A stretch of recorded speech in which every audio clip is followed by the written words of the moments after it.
looking at the theme of positive futures, people, planet, robots, where we're looking at the idea of how technology can really deliver on good, where we're talking about good as defined by the Sustainable Development Goals. And if you've registered this webinar, you would already have received the foresight paper that we put together, looking at some ideas around how technology can enable good. And in this session, we have two panelists, and I'm going to have them introduce themselves in a second. But the idea is we're going to have a short, sharp discussion between ourselves about how technology can deliver a better quality of life across the planet, and ideally bring the participants in to ask questions and engage in the discussion and debate. So with that, I'm going to hand us straight over to the two panelists to introduce themselves. First off, Liselott Lyngso, the managing partner of Future Navigator from Denmark. Liselott.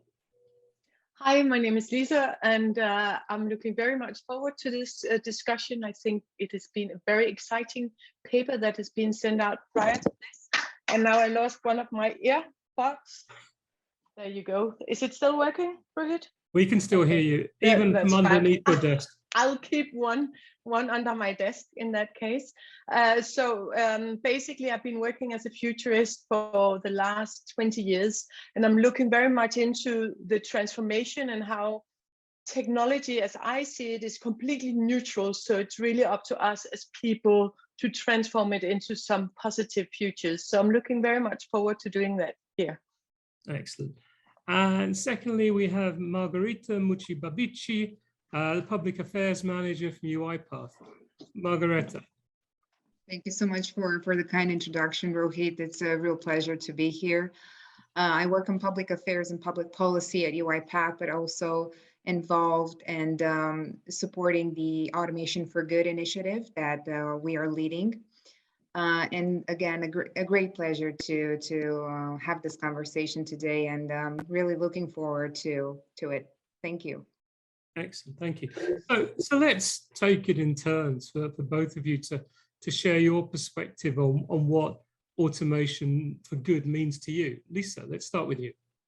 So for me, I think we can look back, and we have been through an agricultural society, then we had an industrial society, or industrial society and information age. And I think automation is now leading us into a precision age. And this is really where you can do for good, because that means that we can actually use the exact amount of resources that is needed. So for instance, with indoor climate, instead of having my whole house heated up, I can have my own individual indoor climate. So, I have the humidity I like. I don't get COVID from other people. I get the heating on. And wherever I'm not, we can turn the heating off. So the precision economy that we are now moving into, that can only be done through automation. And this is really where we have the gains, whether we look at agriculture, driving our cars, mobility as a service. We'll get into those examples later. But the key word I want you to take away is the precision. Excellent, thank you. Margareta. Well, let's start with the keyword. I thought that was a really good idea. So my keyword is intentional. And we know, we've seen the power of technology, various technologies, to influence our society, to positively impact our society. But in order to achieve greater impact, there's also a need to become intentional and to bring our energy and focus into those areas, right? So when I think about leveraging automation for good and automation for good in general, I think about access to automation, equipping the people with the skills so that they know how to use automation technologies and develop automation technologies, navigate in the future of work, but also the use of automation. What are we using automation for? Where can we deploy this technology so that we create a positive impact? And this is, extremely well highlighted in your paper, Rohit, the areas that could create this return on value for our society. Excellent, thank you. Sorry, there was a bit of an echo there. So that's a really good start point. Both of you have identified a kind of keyword, precision and intentionality. And I think they're not terms we would normally use when we talk about delivering for good, but I actually think that they're a great way of bridging that gap between what technology enables and the challenges we face. So maybe we can just drop a little deeper now and rotate between us to talk about specific examples of where we see automation enabling a better future. Let's start again with you, Lisa, with one of your examples. So I love the example of mobility as a service that is really putting precision and intentions into the light. We can only start getting it to work if we leave our car at home and we move in to different modes of transportation. And we need automation. We need Internet of Things communicating with one another. We need pattern recognition, and we need things to know exactly when am I going from A to B. So we need to combine it with artificial intelligence. But once it happens, it's fantastic. And Margarita was talking about the future of work. It seems that if we can have one day working from home, we actually reduce CO2 by 20%. So it's huge. Also the fact that if we actually don't have to go from anywhere and we can still access people. So I think these areas are really important. So it's not just you being automated, but it's all the elements around you that start communicating, so you have much smoother operations and you don't have to waste a lot of resources. I think 97% are sitting by themselves in the cars. Cars are driven less than an hour a day. You know, they stand in parking lot, cluttering the whole city. So I think my key message here is to improve mobility through automation of people. Margarita talked about education, but also physical mobility, whereas all the things that are cluttering up society, polluting society, putting a lot of products that are useless to people and just taking room, we can get rid of those, and that would be much more climate friendly. And I loved your intentionality, Margarita, because if we don't decide to do it, because I'm lazy too, you know, I would rather just take my car and it's easy and I find the usual parking spot. If we don't put our intention behind it, you know, we won't manage. So we need the people as well to be very courageous. Excellent. Margarita, do you have an example? I'm sure you have many from the work you've been doing, but what's an example you'd like to start with? So I'd like to just take a quick step back before I dive deeper into the examples. And when we talk about software automation, robotic process automation, intelligent automation, we're talking about software that sits on your computer, right? That emulates your activity as a human and allows you to have an automated process so that you can do the work that you love to do as a human. Use your skills to do more of the communication work, the critical thinking, the engagement with your colleagues, the creativity. And with that in mind, I think that these types of outcomes, benefits from using automation, allowing us to use more of these types of competences and and qualities, it's already in line with automation for good and empowering humans to use their unique qualities. But at the same time, when we think about specific use cases, so what are the processes that we automate so we obtain specific results? I think we can think of multiple industries, and since software automation is agnostic, right? You can deploy it in every industry where you can actually find a computer, right?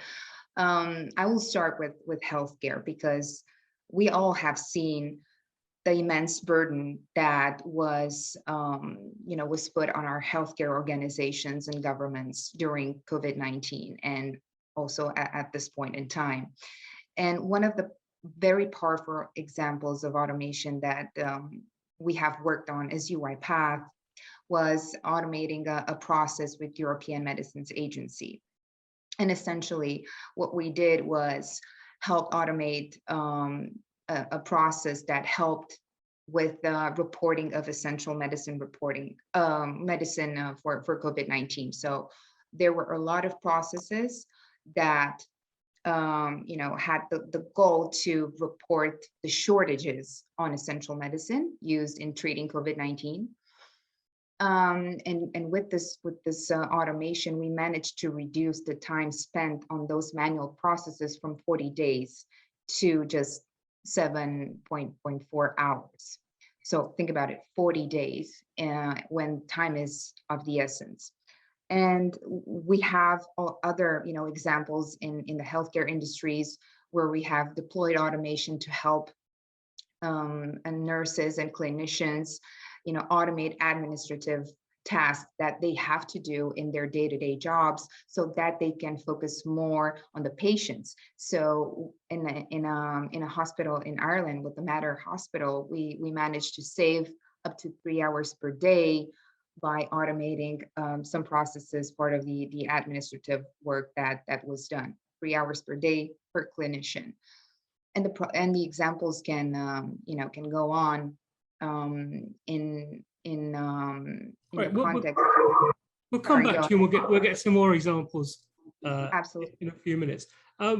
Those are both great examples to start with, and fields that we understand well: mobility, healthcare, where we can see the obvious benefits to people, the environment, time saving, money saving. One of the areas that struck me most was something that happened during the pandemic to the investment community, because they really struggle, particularly in the area of impact investing, where you're trying to make a difference through your investment, whether it's an environmental venture, an agricultural one, or a community development venture. You need to see it. You need to be on the ground to see the people, to see what they're doing, to see the kind of impact they have. And that was impossible to do, obviously, during the pandemic. You couldn't fly around the world. You hadn't briefed local partners who could evaluate on your behalf. And so suddenly technology became really important as a way of capturing video from those people, capturing local partner assessments, whether they were from consultants or banks. And we saw that process of due diligence being transformed, which also helped speed up the process of getting money to these ventures so that they could start building out and having an impact faster, which was great.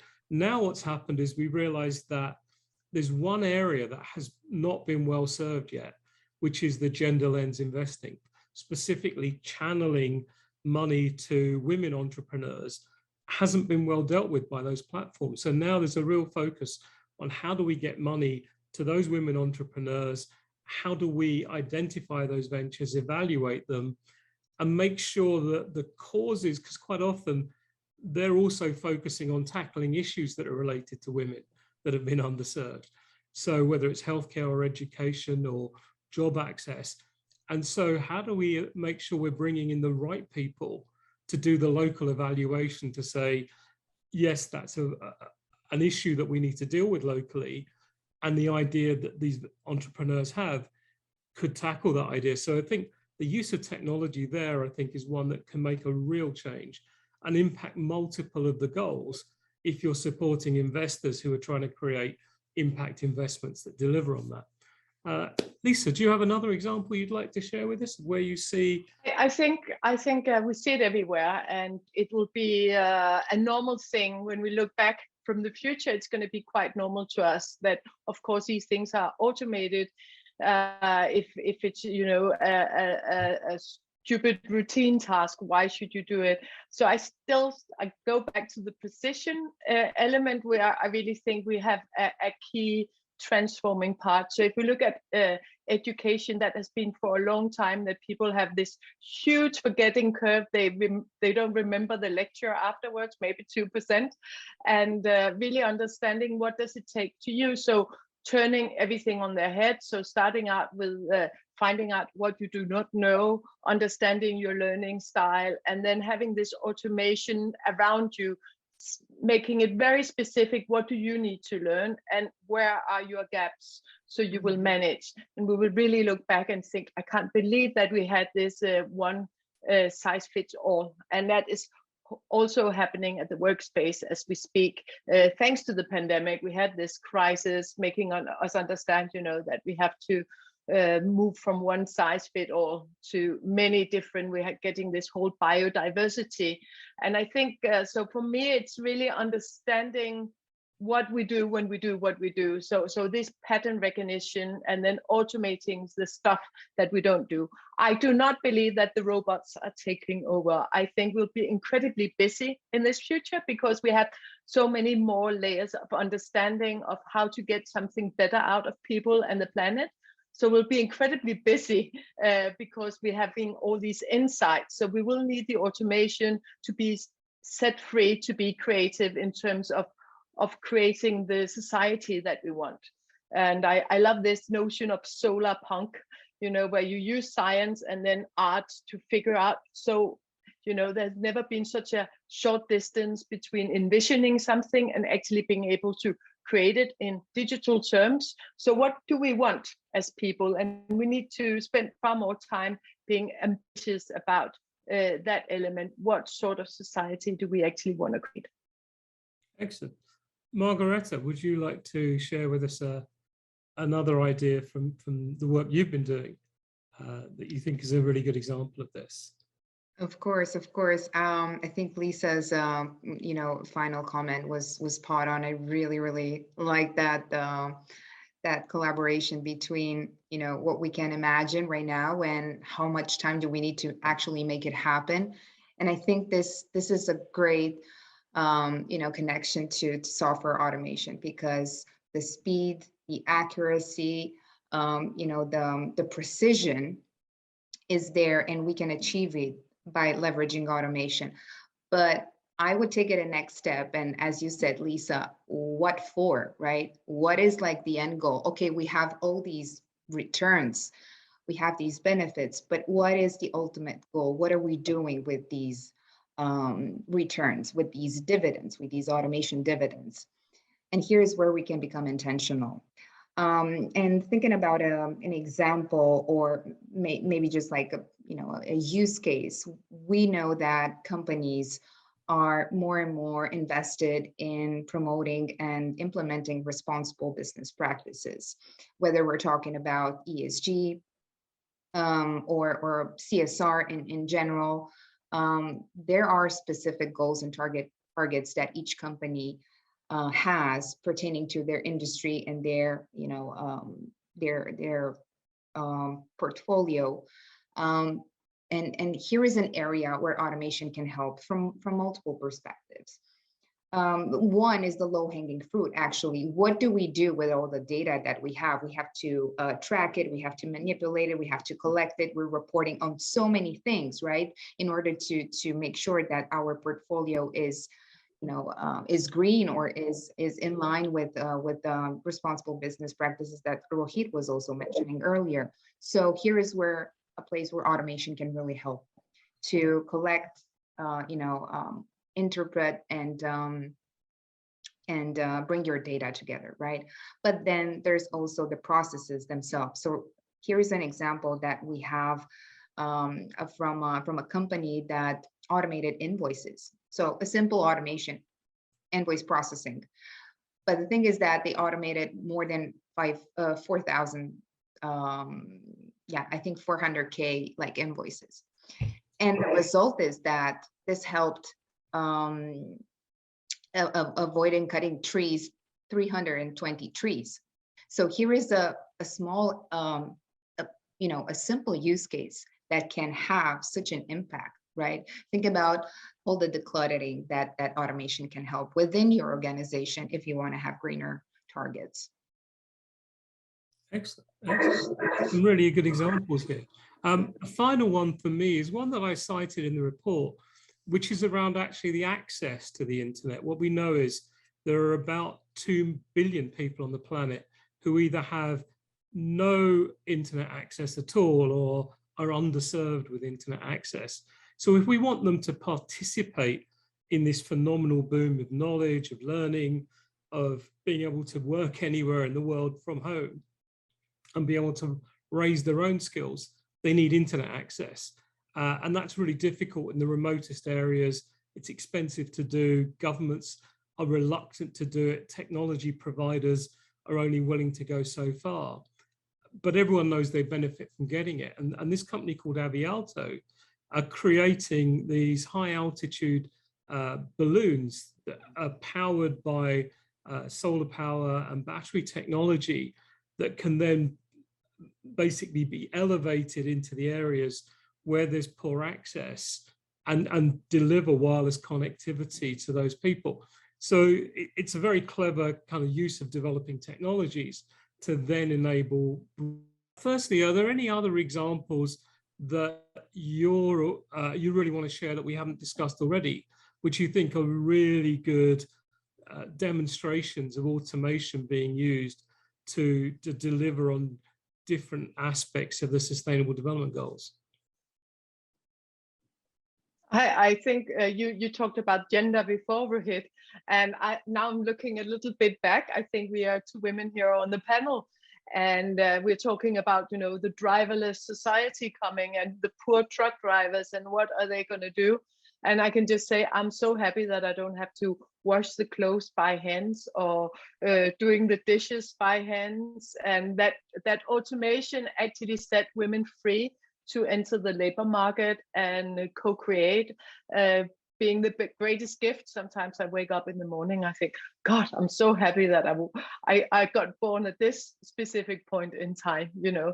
And I think likewise, we will look back at 2021 and think, can't believe we spent so much time on these tedious tasks, whether it's billing or it's all these noisy emails that you don't use for anything, that needs to be categorized and put aside instead of taking up your time. So for me, it's really, you know, why do we clean everywhere if we know exactly where people have actually gone? So it's mapping. And I think one area which is really important as well, that Margareta was talking a little bit about as well in terms of the climate, is that we need to be able to measure and compare data to see what is actually being done. And I spoke to some young people, they say, when I grow up, you know, I only want to work for businesses who are living up to these United Nations goals, sustainability goals, and I only want to share data with them, and I only want to buy products from them. But how do you actually control who is on the right track and who's just greenwashing their image? And I think that's really important if we want to move this planet somewhere. Excellent. Margareta, is there one final example you'd like to share? Yeah, of course. I'm going to elaborate a bit on the green and the environmental component, because exactly, I think this is extremely important for everyone here, and finding solutions to help tackle the climate crisis is of particular importance. And sometimes having the mundane tasks can actually, you know, make a company less sustainable. I know this might sound strange and weird, but it's taken from an example that our own IT organization has experienced. So we used our own automation platform to streamline our IT help desk processes to make computing resource usage more efficient. So we automated the manual tasks that we did in order to, you know, to create that process. But here's what we got thanks to that effort. In addition to the streamlined, right, the faster, the easier process, we also managed to reduce cloud computing usage by 65%. And by, I think, 98% in areas related to IT service management and cybersecurity functions for the virtual machines that were operating in that space. So here's an example what automating mundane tasks can really make your company, your organization more sustainable with concrete, you know, numbers and data points. Excellent. Some really good examples here. We've got a few minutes left, and I want to just pick up on something that we've all alluded to, but I guess is one of the biggest challenges here. We know that technology will replace jobs, it will liberate people, and that we know that there's some incredible opportunities for them in the future, but they might not happen at the same time. People might lose their jobs before the new jobs are created or before they've reskilled. What can we do to really smooth that transition and accelerate the acquisition of those new skills and the opening of mindsets to support that process? Let's just take 60 seconds from each of you on closing thoughts about what we can do to prepare society in order to address what's coming. Let's start with you this time, Margarita. Partnerships. So I think that's the key. You can achieve much more when you do it in partnerships with other organizations. Democratizing access to automation, an effort that we are heavily invested in, is heavily connected to our partners, and we could have not achieved as much without them. And I think it's critical for scale and for reach. Lisa. Well, I think moving from if and when education in the beginning of the life, and then think that you can lean back to just-in-time education, training on work, from these large chunks of learning to this precision learnings, where you find out all the time what are your challenges. And then I think we have to be really aware of the feedback crisis. We are having more and more chatbots. We are seeing each other less. We are communicating less. So actually make sure, as Margarita was saying as well, that you have some partners who are looking after your back. Excellent, I agree. The thing I'd add to that is encouraging people to take responsibility for their own learning, to make sure they're looking outside their current world at what's changing, they're understanding the technologies and what's capable, and then they're thinking about, well, what do I need? What do I want to do? And what do I need to be able to move to the next stage? And as you say, Lisa, who do I wrap around me? It could be, to Margarita's point, of partnerships, but as an individual, who do I wrap around me that's constantly challenging and inspiring me to keep learning, rather than depressing me because they don't see a future for me now that my job has gone or is about to go. So thank you both. It's been a great session. It's gone very, very fast. I think we've got some wonderful perspectives. We started with this idea of precision and intentionality, and I think we've come right back to that in the end, of being really clear and focused on the individual and what they need. And I think we've got some very good case examples out there of how technology can be a force for good. I'm very conscious that we're at the end of time, so thank you all for joining this session. We do have a follow-up session on November 30th at the same time, where we'll be looking more at this idea of a robot for every person and how a software robot could enhance and change our lives if we had it as our personal assistant almost. And that will be at the same time next week. Thank you so much. Real pleasure. Thank you.